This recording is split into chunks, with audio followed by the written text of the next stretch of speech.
Russian TV channel पर कुछ दिन पहले एक 1.5 घंटे का इंटरव्यू एक ऐसी औरत से लिया गया जो कि मुसलसल कई सालों से काले जादू की प्रैक्टिस करती है। वो अपने इस काम में माहिर है। जब इंटरव्यूअर ने इसे सवाल किया कि क्या आपके साथ भी कभी ऐसा हुआ है कि किसी शख्स पर चाह कर भी आप जादू ना कर सकी हो या फिर इसमें आपको इंतहाई मुश्किल हुई हो, तो इसका जवाब क्या था ये जानकर आप भी हैरान रह जाएंगे और आपको मुसलमान होने पर फख्र होगा कि बेशक अल्लाह का अपने पैगंबर पर उतारा गया एक एक पैगाम बिल्कुल हक और सच है, जिसमें शक की कोई गुंजाइश नहीं। क्योंकि इसका कहना था कि जी हाँ, दुनिया के अंदर सिर्फ प्रैक्टिसिंग मुसलमान ही हैं जिन पर चाह कर भी मैं जादू नहीं कर पाती, क्योंकि ये ऐसे लोग हैं जिनकी सोच, इनका जिस्म, इनकी रूह सब पाक है। वो 5 वक्त की नमाज पढ़ के अपने रब के साथ हमेशा राब्ते के अंदर रहते हैं। इसीलिए मैं जब भी इन पर जादू करने की कोशिश करती हूँ कि शयातीन के जरिए इनके दिमाग पर कब्जा कर सकूँ, तो कोई अनजानी सी ताकत का हल्का या कोई डोम इनके पास हर वक्त मौजूद मुझे ऐसा करने से रोकता है और मेरे लिए इस काम को इंतहाई मुश्किल बना देता है कि एक पाक जिस्म के अंदर मेरे भेजे हुए खबीफ जिन्नात या शयातीन इस जिस्म पर हमला कर सकें। Absolutely. When faced with various religions, it is very difficult to influence Muslims. They are in a constant connection with the egregore. They do namaz every day and read prayers on a daily basis. They are constantly under some kind of a dome, so it is very difficult to influence them. When you start impacting a person, he begins to address in a prayer. Indeed, many of them are very different from those who come to church only when everything is bad in their life. They come to pray and then for 5 years they forget about God, some canons, and so on. Muslims, as a rule, passionately believe and passionately give energy to their egregore, and this egregore protects them very well. ये लोग हमेशा एग्रीगोर से राब्ते में रहते हैं। एग्रीगोर ऐसी रूहानी ताकत को कहते हैं जो कि इन्हें हर वक्त देख रही है, इनकी हिफाजत कर रही है, यानी खुदा की ज़ात। इसका मजीद कहना था कि क्योंकि मुसलमान लगातार अपने खुदा से राब्ते में रहते हैं तो मुझे वक्त ही नहीं मिल पाता कि इन्हें किसी गुनाह के अंदर उलझा सकूं।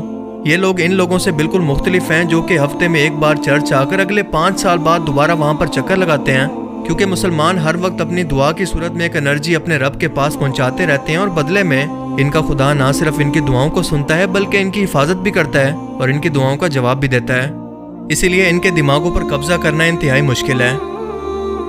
इंटरव्यूअर ने अगला सवाल किया कि क्या तुम्हें लगता है कि इनका खुदा मेहरबान और अच्छा है? इसका जवाब था कि जाहिर है कि मेरे लिए तो नहीं, पर इनके लिए हाँ बिल्कुल है, क्योंकि मैं जब भी इन लोगों पर असरअंदाज होने की कोशिश करती हूँ तो कोई चीज़ मुझे बाहर लाकर फेंक देती है। मैं किसी भी शख्स को इमेजिन या तसव्वुर करके शयातीन की मदद से इसके दिमाग पर कब्जा कर सकती हूँ, मगर जब भी किसी प्रैक्टिसिंग मुस्लिम की बारी आती है उसका तसव्वुर ऑटोमेटिकली मेरे दिमाग से मिटा दिया जाता है। मैं नहीं जानती कि कैसे, और ये बात साबित करती है कि वो शख्स किसी की हिफाजत में है। इंटरव्यूअर ने कहा कि क्या ऐसा सिर्फ मुसलमानों के केस में ही होता है? इसने जवाब दिया कि हाँ, मेरे साथ तो ऐसा ही होता है। अल्लाहु अकबर। ये अल्फाज एक गैर मुस्लिम जादूगरनी के हैं, किसी मुसलमान के नहीं। जब अल्लाह पाक कुरान करीम के अंदर फरमाता है कि हमने जिन और इंसान को अपनी इबादत के लिए पैदा किया और जो भी अल्लाह की इबादत करके इसका कुर्ब हासिल करता है अल्लाह ताला इसकी हिफाजत पर फरिश्तों को मामूर कर देता है और अल्लाह ताला तुम्हारी दुआओं को सुनता है और अपनी रहमतें तुम पर नाजिल करता है जो कि शयातीन से तुम्हारी हिफाजत करती हैं। तो गैर मुस्लिम और एथियस्ट ये सवाल करते हैं कि साइंस क्योंकि इन चीज़ों का फिजिकल वजूद साबित नहीं कर सकती, लिहाजा हम इसे नहीं मानते। ये वो कमअकल लोग हैं जो कि मानते हैं कि इनका फिजिकल जिस्म मौजूद है, पर इसके साथ साथ इनका कोई सॉफ्टवेयर भी मौजूद है जो कि जिस्म को चला रहा है, यानी कि रूह। ये मानते हैं कि इनका दिमाग तो मौजूद है पर इसके साथ साथ इस दिमाग के अंदर सोच भी मौजूद है, इसे हम देख नहीं सकते। ये मानते हैं कि ग्रेविटी भी मौजूद है, इलेक्ट्रोमैग्नेटिक फोर्स या रेडिएशन वगैरह सब मौजूद हैं जो कि हमारे इस फिजिकल वर्ल्ड के अंदर मौजूद हैं, पर इन्हें इंसानी आंखों से देखना मुमकिन नहीं। ये मानते हैं कि इंसान के अंदर गुस्सा, जेलसी, खुशी, ये सब फीलिंग्स मौजूद हैं जिन्हें देखना मुमकिन नहीं और ना ही साबित करना मुमकिन है, लेकिन फिर भी इन सब अनदेखी चीज़ों पर यकीन रखते हैं। सिर्फ यकीन नहीं करते तो सिर्फ उन बातों पर जो कि कुरान में या इस्लामी तालीमात के अंदर बयान की गई हैं। इससे बड़ी मुनाफकत भला क्या हो सकती है, क्योंकि अगर इनका स्टैंडर्ड एक ही है तो इन सब ना नजर आने वाली चीज़ों का फिजिकल वजूद पहले साबित करें और उसके बाद उस पर यकीन रखें। अल्लाह ने इस दुनिया के अंदर कुछ मेटाफिजिकल कानून ऐसे रखे हैं जिन्हें ना इंसानी आंखें देख सकती हैं और ना ही इंसानी दिमाग समझ सकते हैं। अपनी फील्ड में माहिर शख्स ही अपने प्रोफेशन के बारे में हकीकत बयान कर सकता है, तो क्या इस रशियन जादूगरनी का इंटरव्यू ये साबित करने के लिए काफ़ी नहीं कि नमाज दिन में 5 मरतबा क्यों फ़र्ज की गई? क्या इसलिए नहीं कि इंसान अपने खालिक के मज़ीद करीब हो सके और ये नमाज इंसान को बेहयाई, बुराई से रोके और शैतानों से जो कि गुनाहों के लिए इंसानों के दिलों में वसवसे डालते हैं, इनसे बचा कर रखे। اب سوال یہ بھی ہے کہ اگر اللہ چاہتا تو بنا کسی نماز کے بھی اپنے ماننے والے بندوں کو ان شیطانوں سے بچا سکتا تھا، تو پھر نماز کیوں فرض کی گئی؟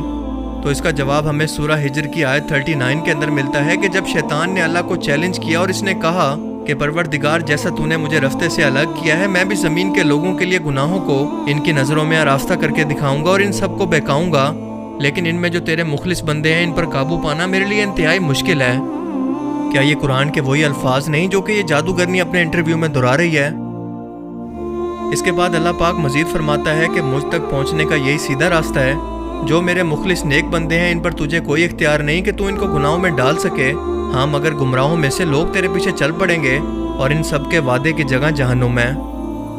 یعنی شیطان کا یہ وعدہ تھا کہ وہ انسانوں کو قیامت تک اپنی شیطانی فوج سے بہکائے گا اور اس کے بہکاوے میں وہی شخص آئے گا جو کہ ناپاکی، بے حیائی اور گناہوں میں ڈوبا رہے گا، پھر چاہے وہ مسلمان ہی کیوں نہ ہو، کیونکہ اس جادوگرنی نے بھی بالکل یہی الفاظ استعمال کیے کہ پریکٹسنگ مسلم، یعنی نام کے نہیں بلکہ دین پر عمل کرنے والے مسلمان اس سے بچے رہتے ہیں۔